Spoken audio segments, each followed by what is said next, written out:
بندش کیا ہے؟ بہت سے لوگ کہتے ہیں جی کہ ہم پہ بندش ہو گئی، ہم فلانے بابا جی کے پاس گئے، ان کو چیک اپ کرایا، انہیں اپنے حالات بتائے، سم ہاؤ انہوں نے پتہ نہیں کیا کیلکولیشن لگائی، کیلکولیشن لگانے کے بعد ہمیں کہا جی کہ آپ پہ بندش ہوئی ہے اور آپ کی یہ چیز اس لیے رکی ہوئی ہے کیونکہ آپ پر بندش ہے۔ دیکھیں، اس سے پہلے کہ ہم بندش کا کنسیپٹ سمجھیں، بہت ضروری ہے کہ ہم تقدیر کا کنسیپٹ سمجھیں۔ تقدیر کے کنسیپٹ کے حوالے سے میں آپ کو بتاتا چلوں کہ حدیث ہے نبی اکرم صلی اللہ علیہ وسلم کی کہ اللہ رب العالمین نے جب کریشن بنانے سے پہلے 50,000 سال پہلے پین کو بنایا، وہ قلم جس نے ہر چیز لکھنی تھی، تو اللہ نے قلم کو حکم دیا کہ سب کچھ لکھ دو، تو قلم نے شروع سے لے کر آخر تک، قیامت تک جو ایونٹس ہونے تھے وہ سب کچھ لکھ دیا لوح محفوظ میں۔ اب یہاں سے ایک کنسیپٹ جس کے بارے میں آپ کنفیوز ہو سکتے ہیں، آپ کے ذہن میں سوال آ سکتا ہے کہ اگر ہر چیز لکھی ہوئی ہے تو پھر ہم کیا کر رہے ہیں؟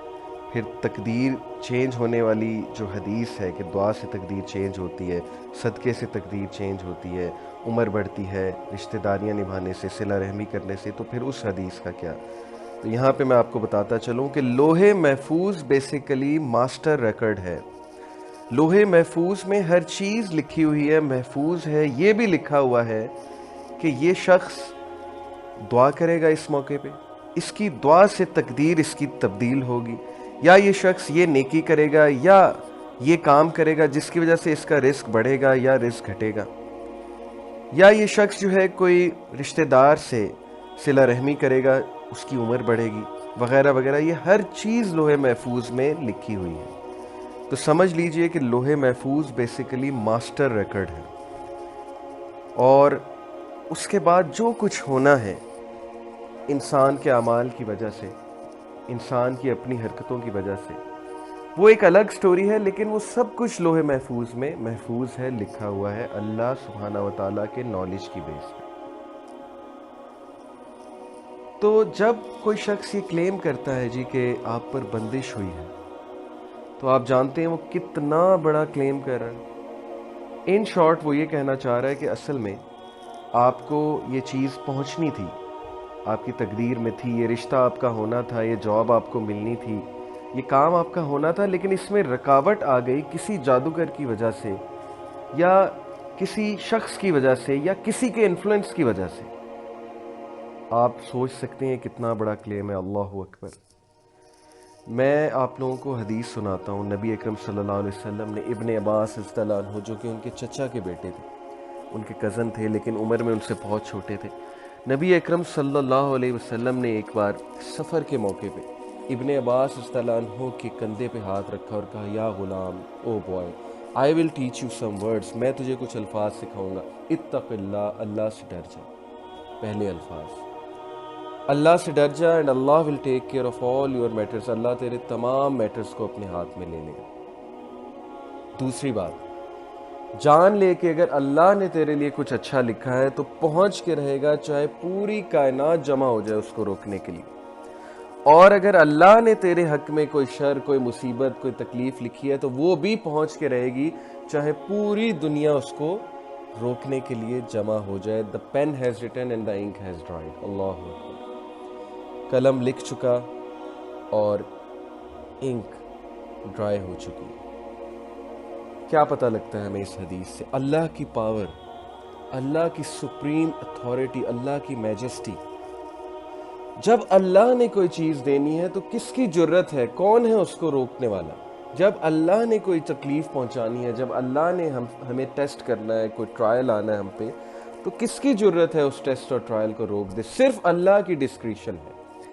Every thing is in Allah's control, ہر چیز اللہ رب العالمین کے کنٹرول میں ہے۔ اللہ ہی سپریم اتھارٹی ہے۔ اب آپ سوچئے کہ جو یہ کلیم کرتا ہے آپ پہ بندش ہوئی ہے، وہ کتنا بڑا کلیم کر رہا ہے، کتنا بڑا الزام لگا رہا ہے اللہ پہ، اور کس بیسس پہ؟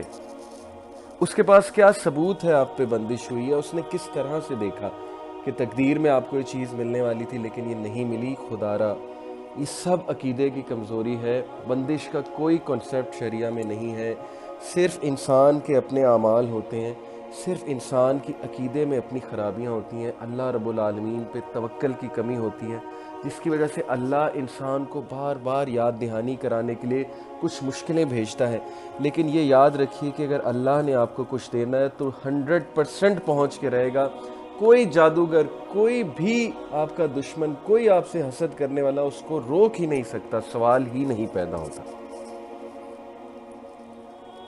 تو پلیز اللہ پہ ہی توکل کیجئے۔ اٹس آل اباؤٹ توکل آن اللہ۔ میں نے کئی لوگ دیکھیں سیرت سے ہمیں کیا سبق ملتا ہے۔ دنیا ایک طرف، نبی اکرم صلی اللہ علیہ وسلم کی ذات ایک طرف، کوئی کسر نہیں چھوڑی انہوں نے، ڈیفیم انہوں نے کیا، ہر طرح سے انہوں نے سازش کی، ریلی ہو گئے، اکٹھے مل گئے نبی اکرم صلی اللہ علیہ وسلم کے خلاف سازشیں کرنے میں، ان کو روکنے میں، فزیکلی، مینٹلی، سائیکولوجیکلی، ہر اینگل سے آئے۔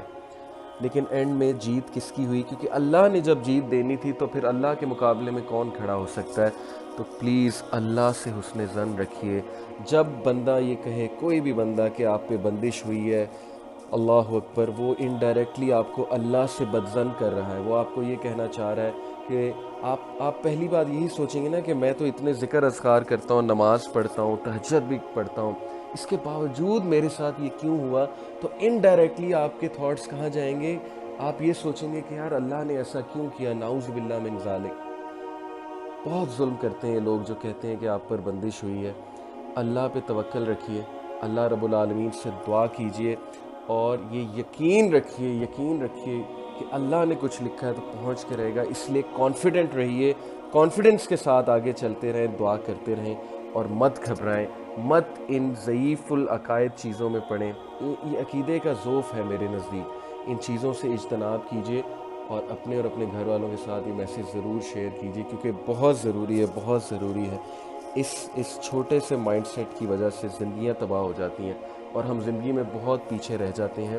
آپ درود ابراہیمی کا ورد کیجئے، کیونکہ نبی اکرم صلی اللہ علیہ وسلم کی حدیث کے مطابق درود ابراہیمی ہر مشکل سے نجات ہے، اور استغفار بہت زیادہ کیجئے، اور کانفیڈنٹ رہیے، اور مت یہ سوچیں کہ مجھ پر بندش ہوئی ہے یا میری یہ چیز رک گئی ہے فلانے اور فلانے کی وجہ سے۔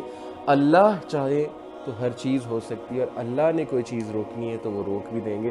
تو اللہ کی طرف رجوع کرنا چاہیے۔ جزاک اللہ خیر۔ السلام علیکم ورحمۃ اللہ وبرکاتہ۔